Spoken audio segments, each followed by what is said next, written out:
Your Majesties, Your Royal Highnesses, Nobel Peace Prize laureate, Your Excellencies, distinguished guests, ladies and gentlemen.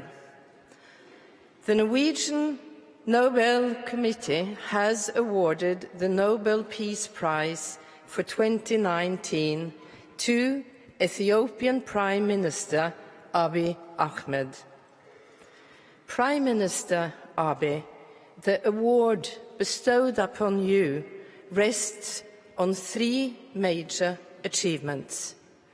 First, your crucial role in creating peace between Eritrea and Ethiopia. And second, your efforts to build democracy in Ethiopia by strengthening civil liberties and developing institutions. And third, but not least, the award is given to you for your contribution to peace and reconciliation processes in East and Northeast Africa.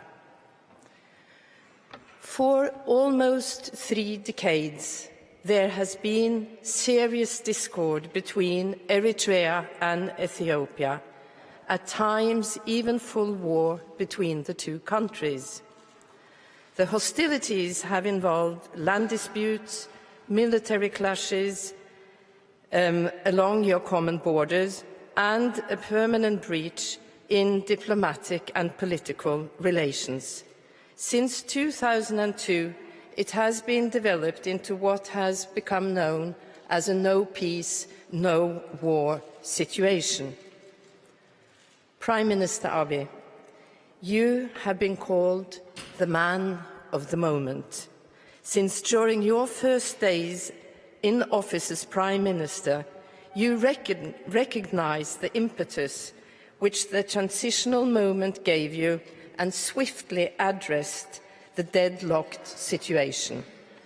You seized the initiative and were the main architect behind the peace negotiations that were successfully conducted with Eritrea. However, without the positive response of President Isaias Afwerki, the conclusion of the two peace treaties would not have been possible. This has brought significant changes. The two nations of Eritrea and Ethiopia have in fact declared peace. That in itself is a major step forward. The peoples of the two countries are increasingly able to travel and reunite. Border disputes have been settled and demarcation lines have been drawn up in accordance with the arbitration ruling of an international boundary commission back in 2002. Political and diplomatic relations have been restored. However, much work remains to fully implement the intentions of the peace agreements. Several important border crossings remain closed, and the peoples of Eritrea and Ethiopia therefore have limited access to one another. The peace agreements also incorporate ambitions of social, cultural and economic development. At present, this work seems to be at a standstill. It is the hope of the Norwegian Nobel Committee that your previous achievements, coupled with the added encouragement of the Peace Prize, will spur the parties to further implementation of the peace treaties. Dr. Abiy Ahmed, you were appointed Prime Minister in a country facing multitudes of challenges. Regional and ethnic divides have resulted in approximately 3 million internally displaced persons. These people are homeless within their own country and desperately need to return to their communities. You are also confronted with the daunting task of stimulating economic development, battling unemployment, and improving education, healthcare, and infrastructure. All of these tasks are critical building blocks in the process of constructing peace. The concept of peace must incorporate social justice and material improvement that will benefit all people. During your first 100 days as Prime Minister, you took several firm initiatives to promote peace and democratic reform in your country. A strong statement was made when you appointed women to 50% of the ministerial posts in your cabinet. As a woman myself, I would say that this is a wise move. An equally wise move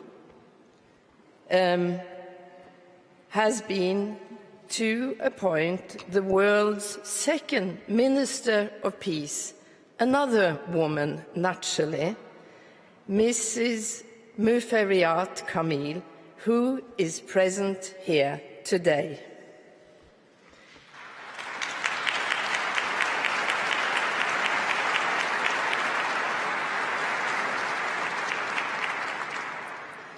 Even the President of Ethiopia is now a woman. in addition to which you have appointed a female Supreme Court Chief Justice. Mr. Prime Minister, lifting the existing state of emergency was a matter of urgency for you. You granted amnesty to thousands of political prisoners, thereby acknowledging that opposition is part of a healthy democratic environment. Knowing that free speech is a cornerstone of democracy, you abolished public censorship and thereby enabled the development of a free and independent press. You have strengthened civil society by taking a strong stance against corruption and bribery in the public sector. You have declared a commitment to hold free and democratic elections, which are a prerequisite for true democracy. The Norwegian Nobel Committee stands behind you and supports you and your efforts for a democratic, peaceful society.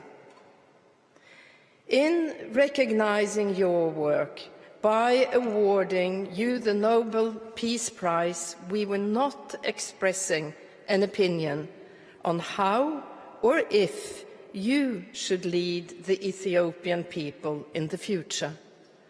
The leadership of Ethiopia and its political platform must be decided by Ethiopian people and the Ethiopian people alone. Our award is based on the will of Alfred Nobel, and we recognize your endeavors being in the true spirit of that will. You have chosen a path that we believe will consolidate peace and prosperity in your country. Dr. Abiy Ahmed, we are aware that during the course of your life, you have walked several different paths. You were born into a traditional family of simple means, to a mother who was an Amara Orthodox Christian and to a father who was an Oromo Muslim. Diversity seems to be in your origin. As an adult, you had a long military career, including participation in a United Nations peacekeeping operation in Rwanda, and before permanently entering Ethiopian politics, you held the rank of Lieutenant Colonel. On top of that, you have been able to complete your PhD at the Institute of Peace and Security Studies at the University of Addis Ababa. And please permit me to also add a personal trait to your list of merits: your profound humility. You rarely speak publicly of your achievements and your success. The complexity of your background has made you well suited for the third task encompassed in our acknowledgement of your achievements today, namely your work for peace and reconciliation in the East African region. You have put yourself at the disposal of your neighbours in the region to mediate disputes and conflicts. In Sudan, you have mediated between the military regime and the civil opposition to find a transitional solution in the aftermath of Omar al-Bashir's leadership. Your efforts have been much appreciated by the parties involved, and it has resulted in a signing of a draft constitutional declaration which aims at ensuring a smooth transition into civil rule. You have also been engaged in peace and reconciliation talks in South Sudan and have been willing to address the very real need of both Sudan and South Sudan to find and revitalize peaceful solutions to the great troubles that have afflicted their countries. Additionally, you have sought to mediate between Kenya and Somalia in their protracted conflict over rights to a disputed marine area. There is now hope for a resolution to this conflict. And finally, you made crucial contributions to normalizing the diplomatic and political relationship between Djibouti and Eritrea. You have, by this, demonstrated an understanding that peace among neighbors is essential in a troubled region. You have made common cause with all the stakeholders from Eritrea, Djibouti, Sudan, South Sudan, and Kenya, who have participated in promoting mediation and peaceful resolution. You represent a new generation of African leaders who realize that armed conflict and ethnic hostilities must be resolved by peaceful means. This year's Peace Prize is a recognition of all the efforts made by all the nations and individuals involved. They say that good news rarely arrives from the Horn of Africa. Historically, good news did in fact come from Africa. Ethiopia is the cradle of humankind. The first Homo sapiens emigrated from the territory of your country. In this sense, we are all Ethiopians.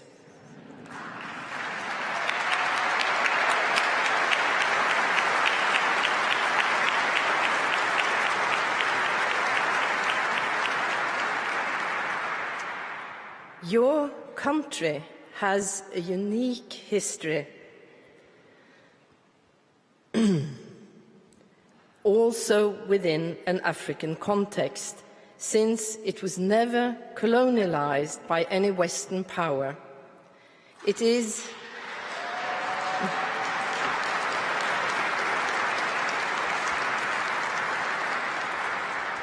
and it is in part for this very reason that Ethiopia is home to the African Union.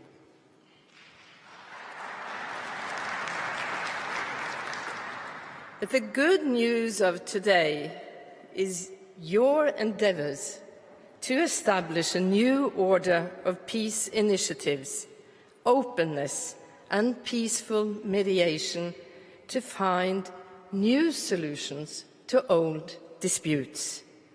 The Norwegian Nobel Committee fully understands that peace is created in cooperation with others.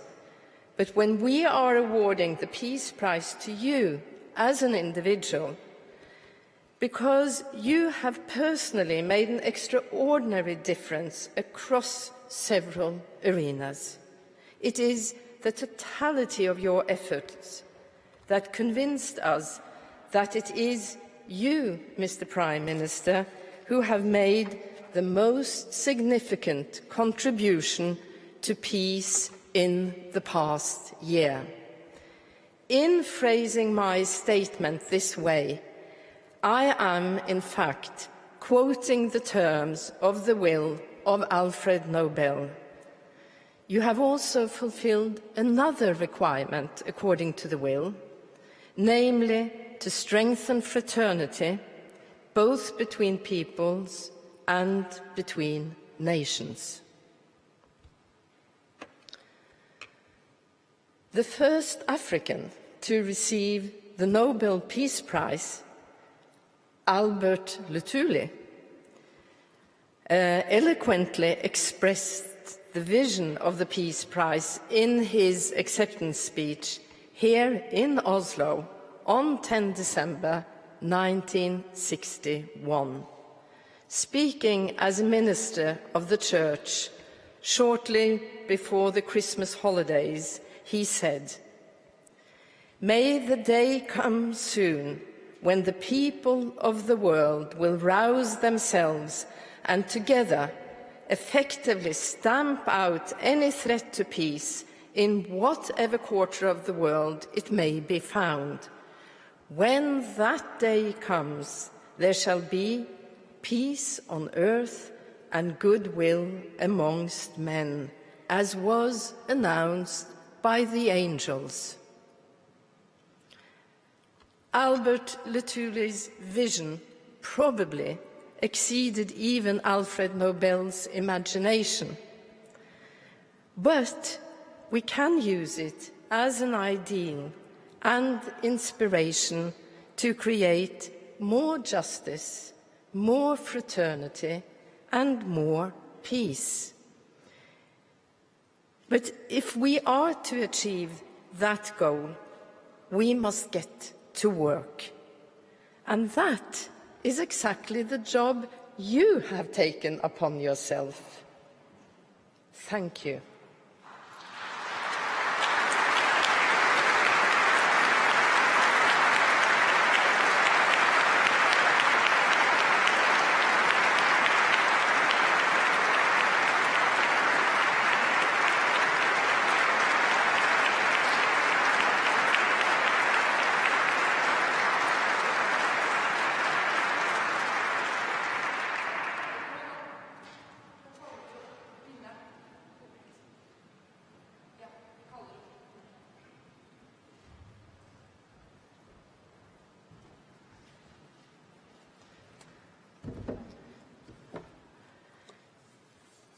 Mr. Prime Minister, I got lost in words.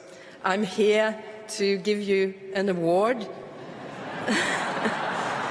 in the form of a diploma and a gold medal.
I now call upon the Nobel Peace Prize laureate of 2019 to come forward and give his Nobel lecture.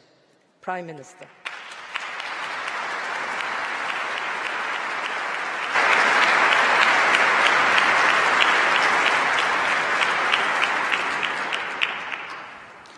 Your Majesties, Your Royal Highnesses, distinguished members of the Norwegian Nobel Committee, fellow Ethiopians, fellow Africans, citizens of the world, ladies and gentlemen. I am honored to be here with you today and grateful to the Norwegian Nobel Committee for recognizing and encouraging my contribution to a peaceful resolution of the border dispute between Ethiopia and Eritrea. I accept this award on behalf of Ethiopians and Eritreans, especially those who made the ultimate sacrifice in the cause of peace. Likewise, I accept this award on behalf of my partner and comrade in peace, President Isaias Afwerki, whose goodwill, trust,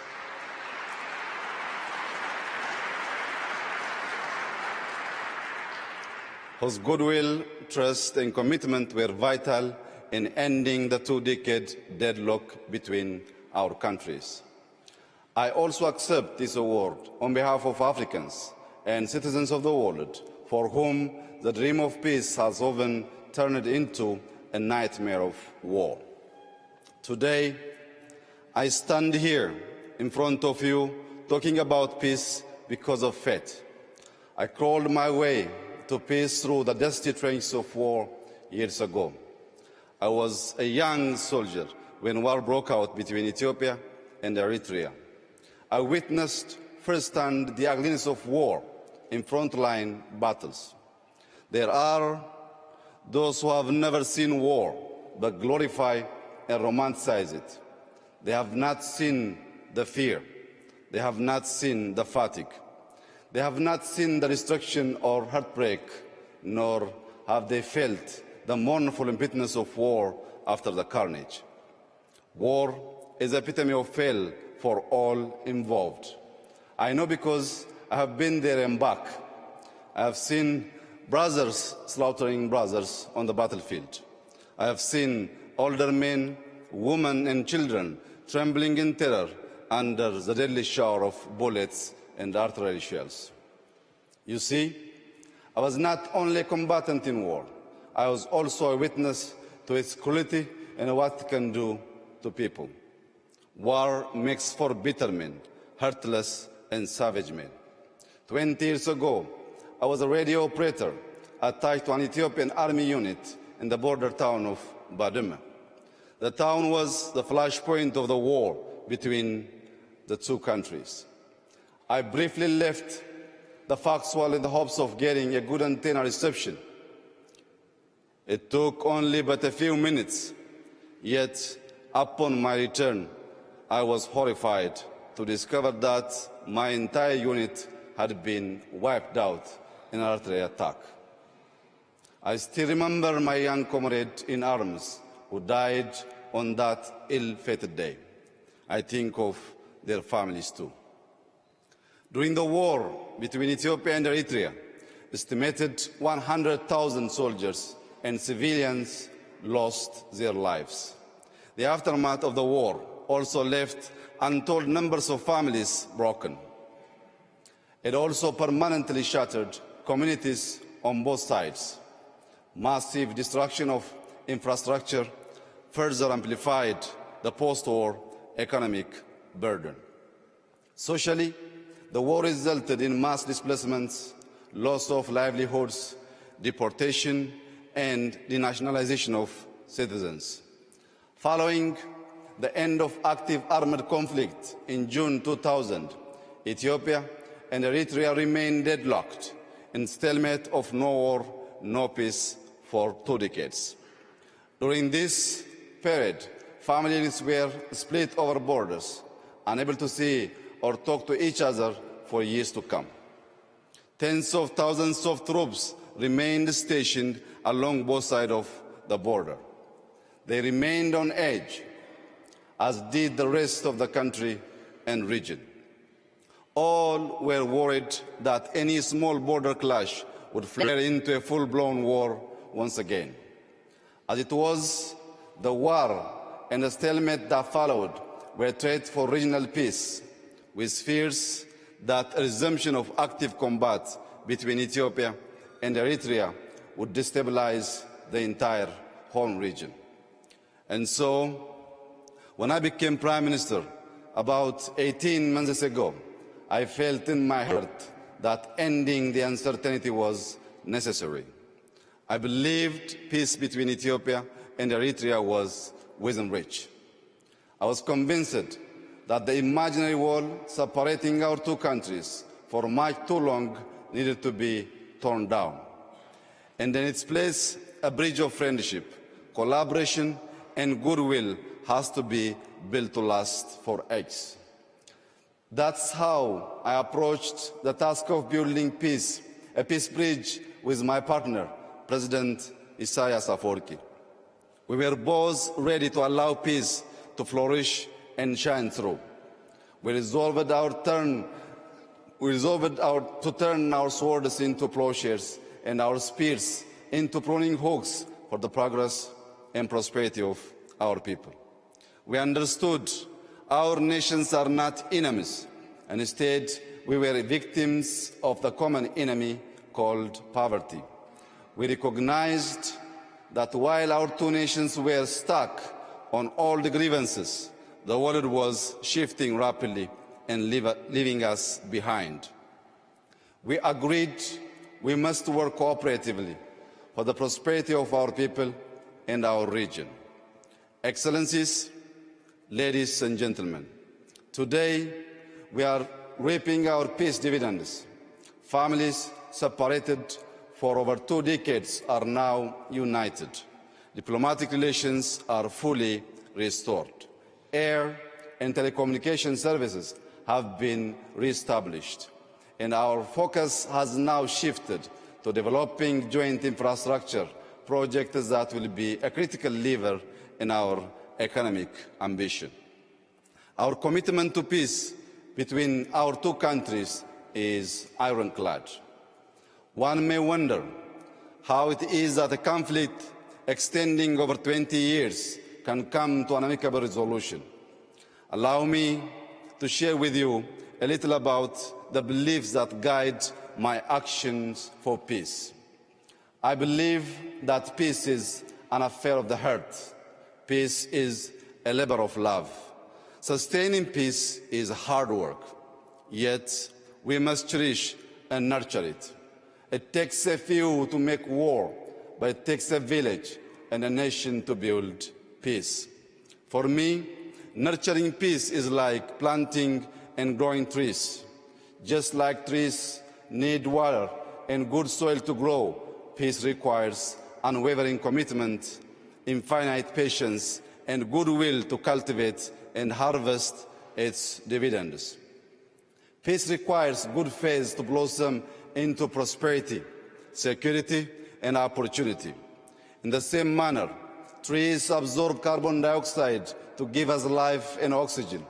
Peace has a capacity to absorb the suspicion and doubt that may cloud our relationship.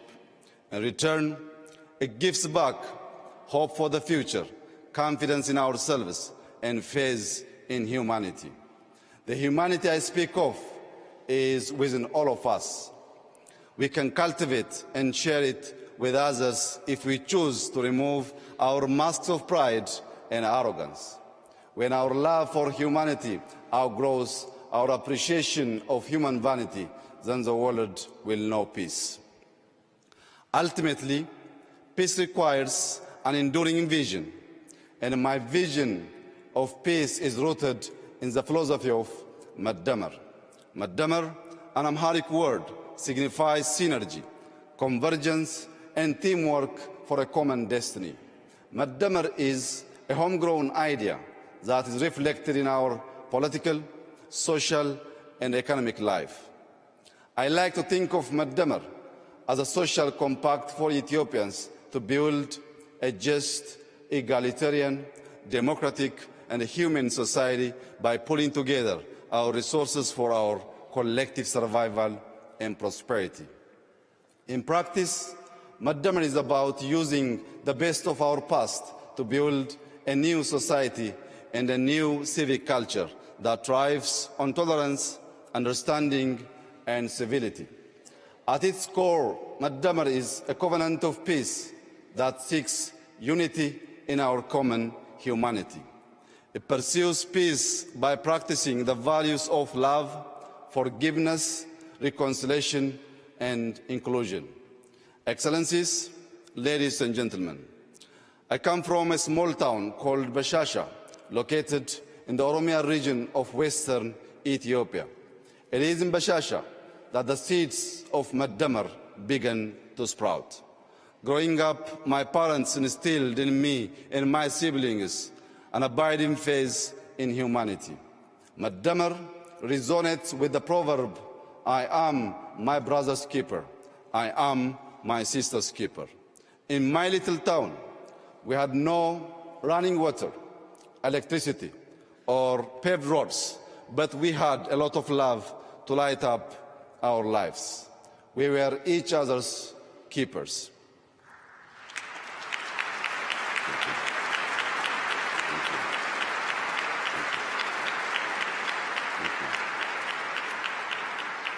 Faith, humility, integrity, patience, gratitude, tenacity, and cooperation, of course, are like a mighty stream. And we travel together on 3 country roads called love, forgiveness, and reconciliation. In the Madamar idea, there is no us and them. There is only us, for we are all bound by a shared destiny of love, forgiveness, and reconciliation. For the people in the land of origins, in the 13 months of sunshine, Madamar has always been second nature. Thank you very much. Thank you. Thank you. Ethiopians maintained peaceful coexistence between the followers of the 2 great religions because we always came together in faith and worship. We, Ethiopians, remained independent for thousands of years because we came together to defend our homeland. The beauty of our Ethiopia is its extraordinary diversity. The inclusiveness of Madamar ensures no one is left behind in our big extended family. It has also been said, no man is an island, just the same no nation is an island. Ethiopia's Madamar-inspired foreign policy pursues peace through multilateral cooperation and good neighborliness. We have an old saying, በሰላም እንድታድር ጎረቤትህ ሰላም ይደር ዮ ኦላን ነገያን ብሎ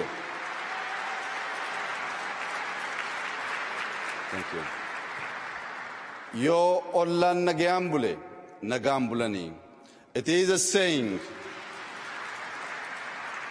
Thank you. It is a saying shared in many African languages, which means for you to have a peaceful night, your neighbor shall have a peaceful night as well. The sense of this proverb guides the strengthening of relations in the region. We now strive to live with our neighbors in peace and harmony.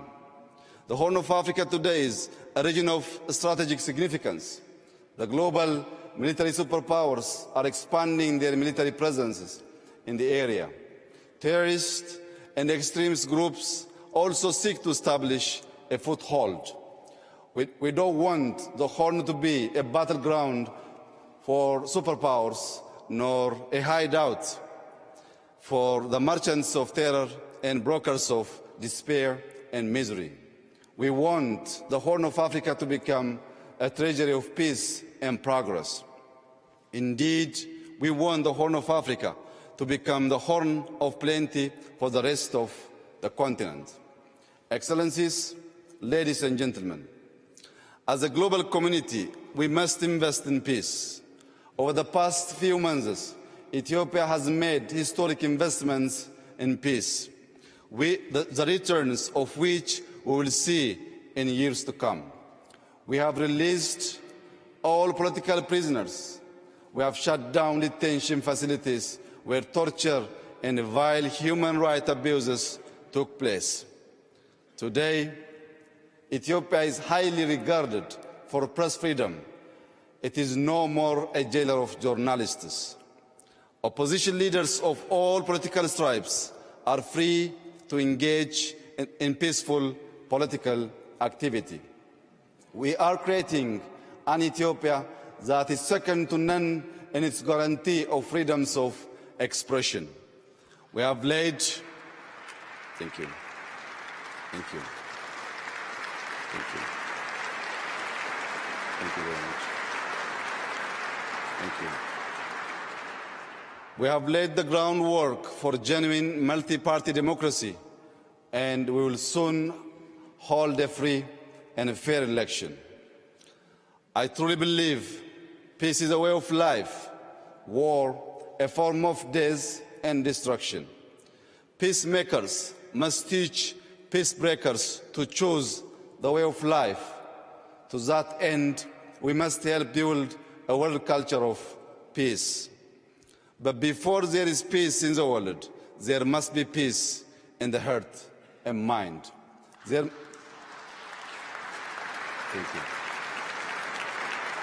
Thank you. There must be peace in the family, in the neighborhood, in the village, in the towns and cities. There must be peace in and among nations. Excellencies, ladies and gentlemen, there is a big prize for enduring peace. A famous protest slogan that proclaims "No justice, no peace" calls to mind that peace thrives and bears fruit when planted in the soil of justice. The disregard for human rights has been the source of much strife and conflict in the world. The same holds in our continent, Africa. It is estimated that some 70% of Africa's population is under the age of 30. Our young men and women are crying out for social and economic justice. They demand equality of opportunity and an end to organized corruption.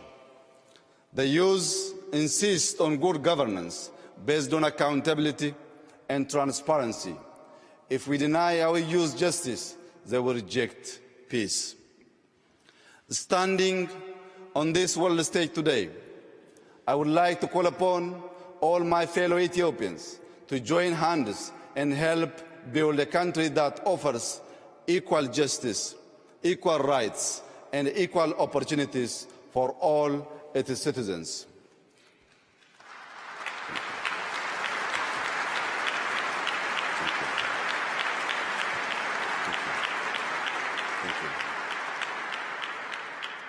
I would like to specially express that we should avoid the paths of extremism and division powered by politics of exclusion. Our accord hangs in the balance of inclusive politics. The evangelists of hate and division are wreaking havoc in our society using social media. They are preaching the gospel of revenge and retribution on the airwaves. Together, we must neutralize the toxin of hatred by creating a civic culture of consensus-based democracy, inclusivity, civility, and tolerance based on Maddamar principles. The art of building peace is a synergistic process to change hearts and minds, beliefs and attitudes that never cease. It is like the work of struggling farmers in my beloved Ethiopia. Each season, they prepare the soil, sow seeds, and control pests. They work the fields from dawn to dusk in good and bad weather. The seasons change, but their work never ends. In the end, they harvest the abundance of their fields. Before we can harvest peace dividends, we must plant seeds of love, forgiveness, and reconciliation in the hearts and minds of our citizens. We must pull out the weeds of discord, hate, and misunderstanding, and toil every day during good and bad days too. I am inspired by a biblical scripture which reads, "Blessed are the peacemakers, for they shall be called the children of God." Equally,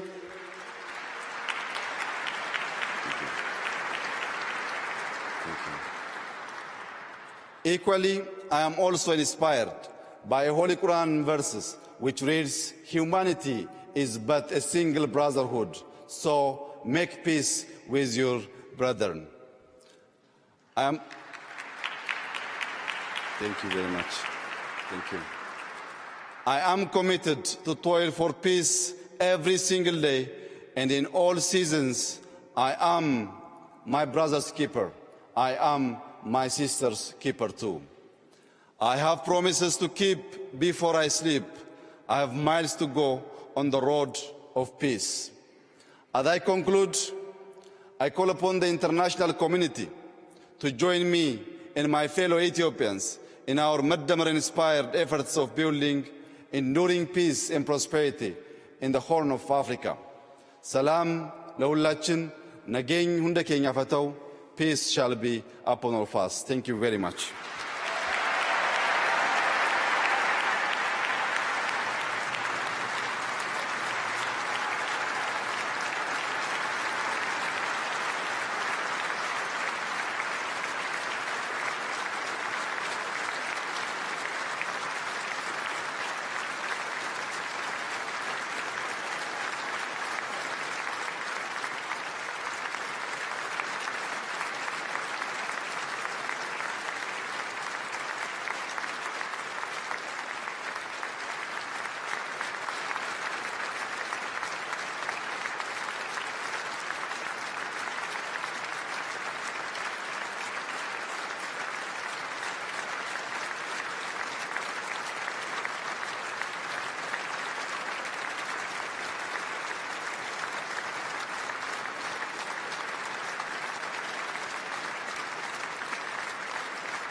gått framtidskrisen har gjort, ikke sant? Well done.